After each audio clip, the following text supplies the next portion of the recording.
Wash చేసుకోక ఆ బట్టలు నేను రిటర్న్ తీసుకెళ్తున్నా, మళ్ళీ బట్టలు కొత్త ఇంటి దగ్గర వాష్ చేసుకొని తీసుకొస్తున్నా సార్. నేను హైదరాబాద్ నుండి వచ్చాను సార్. ఇప్పుడు బట్టలు తీసుకెళ్తాను, మళ్ళీ నెక్స్ట్ వీక్ బట్టలు తీసుకొని వస్తాను సార్. వాష్రూమ్ వెళ్ళడానికి కూడా మమ్మీ వాటర్ లేవు మమ్మీ వాష్రూమ్ వస్తుంది అని చెప్పంటే, నాన్న వాటర్ లేకపోతే ఎట్లా వెళ్తావు నాన్న అని చేసి బాధ అనిపించేసింది సార్. ఏడ్ చేసినా మా పాపని బట్ట వేసుకొని.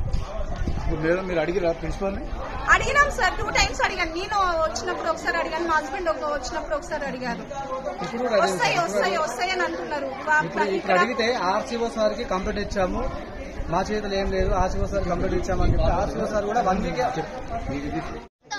వాటర్ కూడా ఎలర్జీస్ ఉంది. ఇవి మొత్తం ఎలర్జీస్. నైట్ మొత్తం గోక్కొని చస్తున్నాం. నిద్ర రావట్లేదు, దోమలు కుడుతున్నాయి, ఫ్యాన్స్ ఆగిపోతున్నాయి. పండుకోవాల్సింది ఇక్కడ ఇంటర్ వాళ్ళ రూమ్స్ క్లాసెస్ రూమ్ లో పండుకుంటున్నాం. క్లాస్ రూమ్ లో పండుకుంటున్నాం. దోమలు ఇవన్నీ కుడుతున్నాయి. కొన్ని క్లాసెస్ అయితే పగిలిపోయినాయి. దాంట్లో నుంచి ఈగలు దోమలన్నీ వస్తున్నాయి. కరెంట్ కూడా మధ్య నైట్ లో పోతుంది. నగరం గార్ల మండలం.